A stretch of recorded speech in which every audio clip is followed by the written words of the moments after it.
Hey, this is John.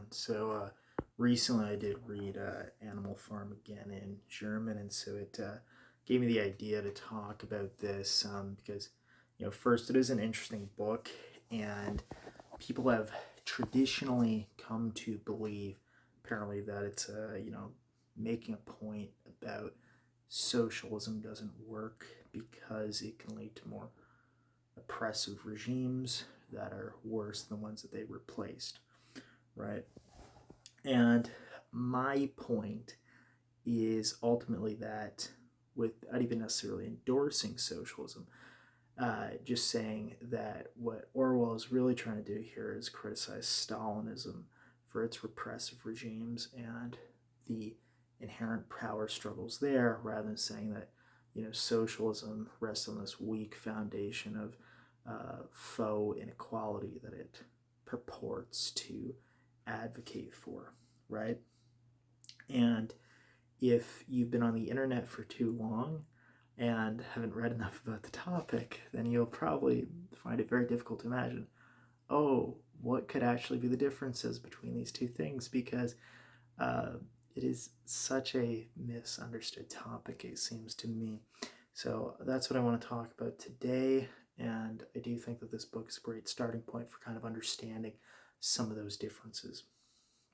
Um, but I do want to go over some specific ones between Stalinism and socialism, using Marxism as sort of the base model for what socialism represents. And by the way, like and subscribe. Okay. So obviously, I have no idea what Orwell had literally thought when he wrote the book, and maybe he even thinks that socialism is childish, for example, and people are greedy, and because of that, it will always have systems that break down because there will be avenues to take power in them, right? And again, I'm going to say this a lot. The point of this video isn't to endorse socialism. I think it's hard to say if it even necessarily would create the best system, right? The point is just to differentiate it from Stalinism here. Okay, so a lot of the critiques, even aside from Orwell, and even including some well-known academics like Ludwig von Mises, aren't really super compelling. You will notice I didn't say Jordan Peterson, by the way, for good reason. So, for example, a very well-known figure is Ludwig von Mises. What does Ludwig von Mises say about socialism? Well, he argues that the state controlling the resources, obviously, presuming that socialism results in the state controlling resources, would result in zero exchange, and therefore market prices wouldn't be set, and no one can know then what the economic value of a good is, purporting, therefore, that socialism cannot result in an economy, right? Now, the problem with this seems to be perhaps a lack of understanding of, what Marx had really advocated for, right? So, for example, this assumes that Marx didn't advocate for free international trade. It assumes that market prices are actually efficient, which I and probably a few other people believe is probably not true, anyways. And obviously, yes, I am saying that in contrary to the efficient markets hypothesis. And also assuming that economic value itself is representative of, actual utilized, the value of utility, right? Or that, market prices are effectively the best indicator of economic value, which I also disagree with based on my experiences with the market, right? So, Now, in Orwell's book, under Napoleon, the new regime might not even necessarily be worse than Mr. Jones in the first place. And I'm just going to talk about this so that I can draw parallels between, what I think are just two capitalist economies, basically. Now, the first kind of hint we get of that is in Old Major's first speech. It is implied that Mr. Jones would also have done the same with Boxers had happened with Napoleon's regime. So, Napoleon takes Boxer away from the farm and sends him to the flayer, right? And what do we have here that said, well, basically, in Old Major's speech, referring to the time in which, Mr. Jones was still reigning, he writes, when you lose your giant muscles and power, so diese Riesenmuskeln ihre Kraft verloren haben, you'll be sent to the flayer who will, make you into dog food. Zum Schinde schicken, den Fleisch zum Fraß für die Jahrhunde kochen wird.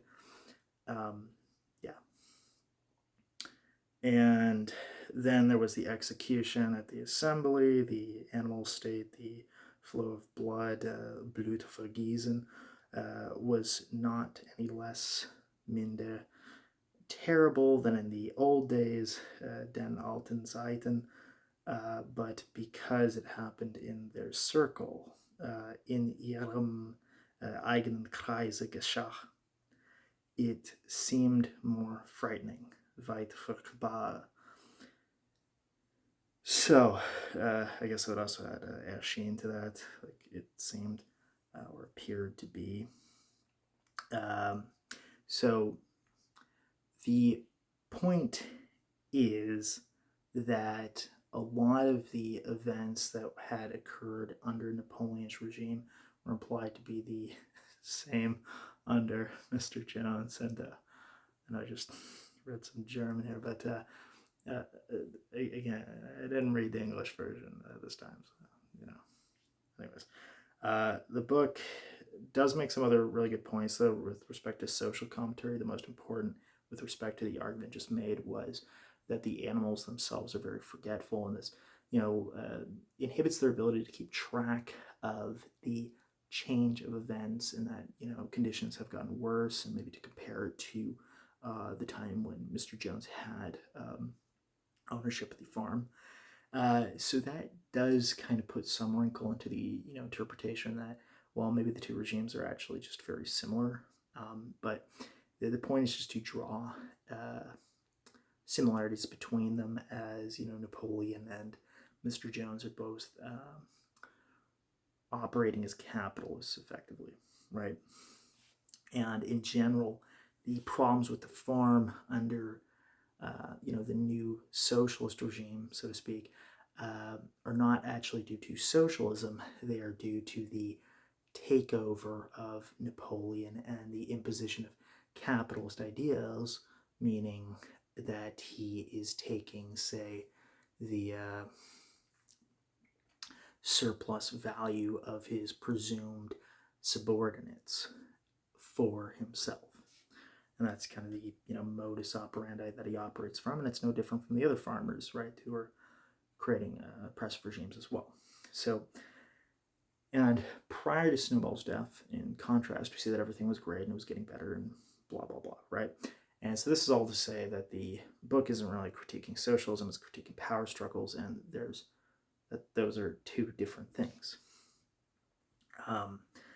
And really that these power struggles are inevitable anyways. And so just to kind of recap, first, it deals with power struggles, not with socialism. And obviously that's, an allusion to the Stalinist regime, of course, which, I'll get to describing the exact differences between them, but it was effectively a dictatorship, not a socialist regime. And then the second is that the only alternative to these solutions would be to be meek anyways, because those power struggles are inevitable, right? And so they can either be confronted or given up on. And really, in the book, these power struggles arise, at least I think in large part, because the implementation of the new regime under Snowball is very naive in assuming the satisfaction of its constituents. So what is he actually trying to say? Well, again, basically he was trying to say that, or what was Orwell trying to say? Basically that Stalin wasn't actually a friend of the people, and that's different from criticizing socialism directly. So what exactly are the distinctions between Stalinism and socialism? And maybe this will even be the first time that you hear this, right? So first, there's an obvious difference in goals and philosophy. Socialism wanted to provide a collective ownership of production, for example, whereas Stalinism strived for the opposite. Stalinism was totalitarian, whereas socialism is generally democratic. Socialism itself is adopted from a single ideology under an umbrella of beliefs, whereas Stalinism itself is more like a mashup of beliefs borrowing some ideas from Marxism, Leninism, for example, to achieve the ends of Stalinism. Then second, there are distinctions in implementation. So, for example, Marx had never advocated for and even argued against the domestic deployment of the military, whereas Stalin used it frequently. Marx had advocated for the nation's involvement in the international economy, whereas the Stalinist economy was largely nationalized. So, as an analogy for all this, and to help understand why this is an important set of distinctions, I like to give the example of a cake recipe. So, because I've actually presented on this topic before, right? So, anyways, if I have a recipe for a chocolate cake, for example, and the recipe contains the ingredients required of, and that will result in a chocolate cake, I will get a chocolate cake if I follow the recipe. But suppose I make a new recipe and I take some ingredients from a vanilla cake and an ice cream cake and a coconut cake and a cheesecake and then some from the chocolate cake, whichever ones I like. Then I call the recipe chocolate cake. And I tell everyone my recipe inherits the spirit of a chocolate cake. And, well, maybe when I follow that recipe, I'll get a chocolate cake. And maybe I won't. But even if I did, the point of that recipe was not to create a chocolate cake. It was to create a cake based on, ingredients that I took here and there to create something that I like that fits my needs. And that is more fundamentally what Stalinism was. It was a makeshift of recipes with ingredients taken here and there. So, for example, the Leninist justification for the domestic deployment of military, for example, right? To form a suitable dictatorship for the Stalinist regime. And really, the socialist banner was more used as a tool for them to gain popularity, given that socialist ideas were very popular around the time in Russia, right? So it was an appeal to mass belief, to more easily subordinate people.